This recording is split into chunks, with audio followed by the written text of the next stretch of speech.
সুপ্রিয় বন্ধুরা, আসসালামু আলাইকুম। আজকে আমি আপনাদের শোনাবো সহিহ বুখারীর 482 নম্বর হাদিস।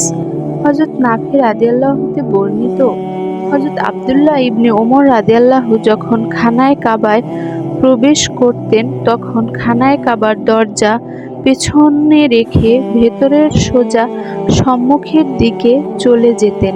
এমনকি তার এবং খানায় কাবার দেয়ালের মধ্যে মাত্র ৩ গজ ব্যবধান থাকত, তথায় তিনি নামাজ পড়তেন। তিনি সে স্থানটি ভেবে চিন্তে স্থির করে নিতেন, যে স্থান সম্পর্কে হযরত বিলাল রাদিয়াল্লাহু তাকে খবর দিয়েছিলেন যে নবী করিম সাল্লাল্লাহু আলাইহি সাল্লাম তথায় নামাজ আদায় করেছেন।